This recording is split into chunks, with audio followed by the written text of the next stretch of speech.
Shavuot is the festival in which we commemorate, celebrate the giving of the Torah, which is the most transformative event in all of Jewish history.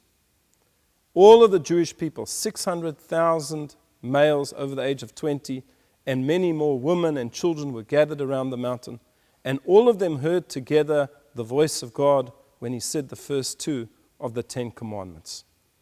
When the Torah introduces us to the subject of Ma'amad Har Sinai, the giving of the Torah at Sinai, it uses the following words: Bayom hazeh ba'u midbar Sinai.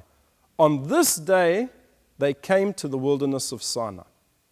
And Rashi on the spot asks a question, that the grammar is wrong. Bayom hazeh ba'u midbar Sinai. On this day, they came to Mount Sinai. It should say Bayom ahu. On that day, they came to Mount Sinai. The giving of the Torah is an event that happened a long time ago. It wasn't Bayom hazeh on this day, it was on that day, a long time ago. And Rashi gives the most remarkable answer.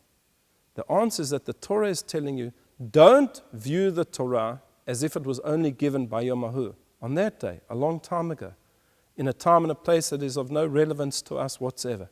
Rather, the Torah is given by Yom Hazeh, on this day, today. It continues to be given to us all of the time. God continues to renew the covenant with us on a daily basis. We learn Torah afresh all of the time. And there's two aspects to this. The first aspect is that the Torah is designed in such a way that a person can extract from the Torah what we call a chidush, a new idea, an idea that nobody thought of before. We have the famous example where Moshe once said to Hashem, why do you give the Torah through me? Why don't you give it through another person?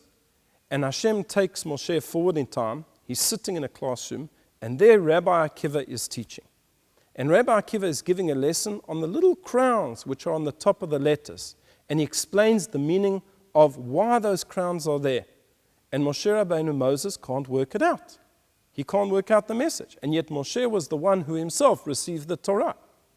But the idea being that contained in the Torah are new ideas that can be schooled and be understood by scholars throughout the generations. That's the first idea of chidush, something new all of the time.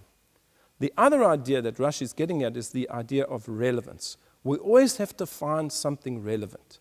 If we look at the Torah as something that was given in the Middle Ages, something that was relevant to the shtetl, our Judaism will never have any meaning in it whatsoever. We have to find the relevance within it.